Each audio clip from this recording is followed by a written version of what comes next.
amanhã, 28 de abril, é celebrado o Dia da Sogra.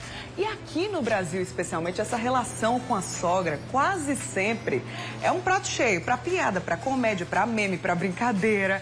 Em algumas situações também gera briga, desentendimento. Assunto para o nosso Papo de Quinta.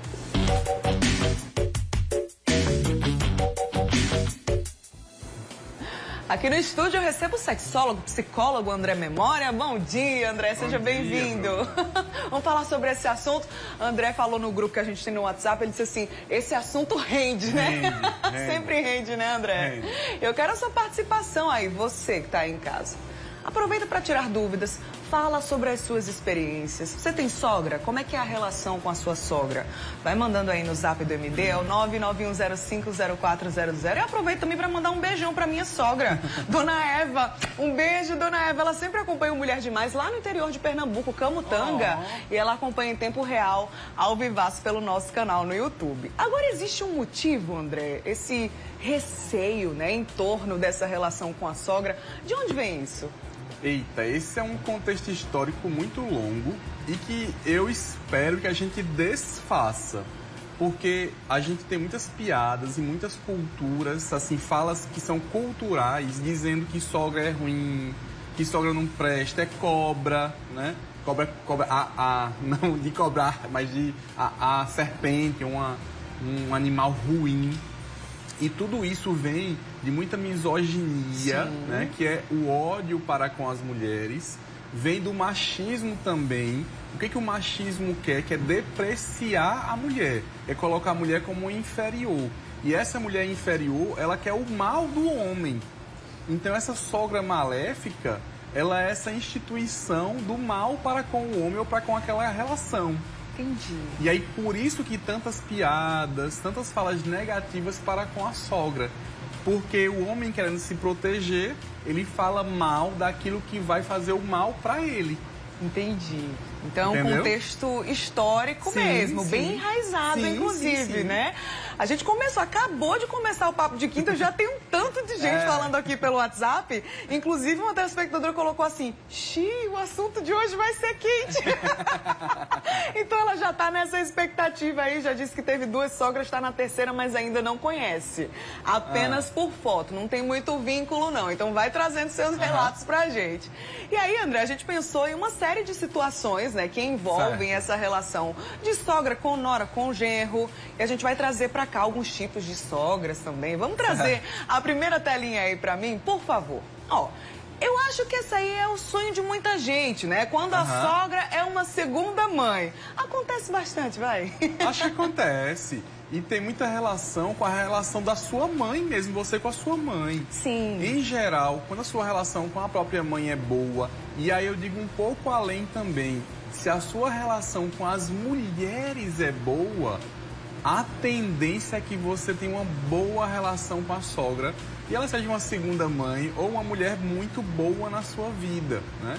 Então é isso, a sua relação com as mulheres, com a sua mãe, com a sua avó, diz muito sobre como será a sua relação com a sua sogra. Interessante, né? Minha diretora já sinalizou aqui que ela teve uma sogra que era praticamente uma segunda mãe e que a mãe dela foi uma segunda mãe também para o parceiro. Acontece bastante, né? Que bom, acho que é o que muita gente espera. Vamos trazer mais uma telinha, mais uma situação, mais um tipo de sogra aí. Aí a gente já começa a dar uma polemizada no assunto. Quando essa sogra é uma mãe super protetora, controladora, ciumenta. E aí, André? Você falou 2 palavras muito interessantes, que é superproteção e controle. Esse controle é uma vontade daquela mulher que aí tem relação com o filho ou com a filha, mas às vezes não é só isso, é uma parte da história. O que ela quer? Ela quer controlar a vida do outro, né, do filho ou da filha, para que a vida dela seja melhor. Então, ela faz um mal, talvez, ao genro, à nora, não querendo ser uma sogra ruim, mas querendo obter esse controle. Certo. Né? Essa superproteção, ela é uma forma de dizer assim para ela mesma, se eu controlar aquela situação, eu fico muito melhor. Quando na verdade isso é uma mentira, porque a gente não controla ninguém. Sim. Cada adulto é dono de si e faz o que bem entender. Então esse controle é falso, mas muita gente ainda quer isso. Infelizmente, muitas sogras tentam ter esse controle da vida do filho ou da filha, ou até do genro, da nora também, para que eles tenham uma vida ou elas tenham uma vida melhor. Né? Nesse caso aí, eu acredito, é uma opinião minha, tá? Não é o cônjuge que vai estabelecer esse limite. Sim. É o filho ou a Sim. filha nessa Sim. situação que diz, ó, aqui nesse terreno, por favor, não entre, né? Aqui faz parte da nossa relação enquanto marido e mulher, ou enquanto namorado e namorada. É o filho que precisa estabelecer isso até para não gerar uma situação desconfortável com uma pessoa que tá de fora, né, André? Com certeza. E esse diálogo requer tempo e paciência. Porque provavelmente aquela mãe controlou o filho e a filha a vida inteira. Verdade. Né? E aí vai ter que ter todo um processo, talvez até terapia para aquela mãe, no caso a sogra, né? Para que ela entenda que ela não deve controlar ninguém, nem o filho, muito menos a nora ou o genro, né? Verdade. Uma telespectadora aqui que pediu para não se identificar e tá tudo certo. Trouxe um relato aqui no WhatsApp do Mulher Demais dizendo que foi casada durante 25 anos e a sogra dela nunca a aceitou. Sempre a desvalorizou porque ela não trabalhava. E agora que o esposo, segundo ela, arranjou outra, ela amou essa sogra, amou, acolheu o filho. Por favor, não fale meu nome, ela disse, né? Nesse caso aí, uma situação também de controle, não deixa de ser, né, André? Sim, sim.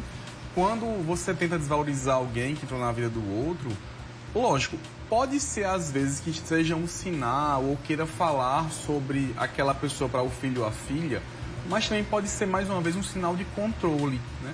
Para que você tente ir embora da minha vida, então eu vou te xingar, vou desvalorizar, vou falar mal de você, não só para o filho ou para a filha, mas para todo mundo que estiver ao meu redor. Então, mais uma vez, esse ciúme que muitas vezes é instituído socialmente, isso é bom, isso faz parte da vida, não, isso não é bom, isso não faz parte da vida, eu não deveria fazer, né? Faz com que as pessoas ajam e pensam que é natural ser mal, ser ruim, falar coisas negativas para o genro ou para a nora. E aí, mais uma vez, como eu falei no começo, eu espero que isso mude, né? Eu espero que esse comportamento ele não aconteça. Se existe um conflito que é real e faz sentido, deve ser sentado e conversado sobre. Porque existem pessoas que realmente fazem coisas que não deveriam fazer. Sim, né? exato. E aí é para conversar sobre isso e entender se pode resolver. E não ficar 25 anos... Né, no disse-me-disse, esperar conflito, uma separação para perceber uma outra Exatamente. situação com outra pessoa também. A maior parte dos relatos que estão chegando aqui no WhatsApp do Mulher Demais são muito positivos. Olha, então a sua expectativa tá valendo aí, né, André? Muita gente falando aqui que a relação com a sogra é muito boa, que considera como segunda mãe. Muita gente falando mesmo. Então, ficamos felizes por isso. Vamos trazer mais uma situação aí na telinha? Solta aí pra gente. Uma sogra que depende dos cuidados dos filhos. O que é que a gente quer dizer com isso? Às vezes é alguma sogra que enfrenta alguma enfermidade, ou uma sogra que por acaso, aí, no caso o marido já morreu, então precisa, né, desse apoio constante dos filhos. E isso acaba de alguma forma interferindo na relação. Também comum, né, André? Sim, muito comum. É um fato da vida. Às vezes é um idoso, né, uma idosa no caso, que vai ser necessário cuidados extraordinários mesmo. E aí, por mais que seja um incômodo para aquele genro, para aquela nora, é importante aceitar também, porque é a mãe da pessoa, Sim. né? E eu preciso cuidar da minha mãe também. Já que ela está em um momento de dificuldade, é importante que a gente ceda também algumas coisas para que sejam feitos os cuidados devidos àquela senhora que precisa, né? Exatamente. E o equilíbrio também, Sim, né? exato, claro. E aí a pessoa, no caso aí a esposa ou o esposo, também merece cuidados. Então não Com precisa certeza. concentrar tudo numa pessoa só. Dá certeza. pra se dividir. E mais uma vez, Bruna, dialogar sobre Sim. isso. Olha, eu acho que você cuida mais dela do que de mim. Então, o que está acontecendo? Por quê? Vamos tentar equilibrar isso. Porque o que fica acontecendo muitas vezes fica só na cabeça, especulando. Eu acho que ele cuida mais dela do que mim, não fala. Exato. Então fala, né? Fala, expõe para que possa ser resolvido. Talvez seja uma visão verdadeira, talvez seja uma visão falsa, né? E aí vai ser conversado sobre isso. Talvez precise de um auxílio profissional para que entenda o que está acontecendo com o casal em si e com aquela relação com aquela pessoa que precisa de cuidados. Então, conversar sempre para não especular. pensar o que não deve. E se alguém chegou pra você pra dizer isso, acho que você tá cuidando mais da sua mãe do que de mim. Ao invés de você receber aquilo como uma crítica, fazer uma avaliação mesmo, né, André? Receber aquilo como uma reflexão. Por que não? Ao invés de dizer, você tá me controlando, você tá me apontando.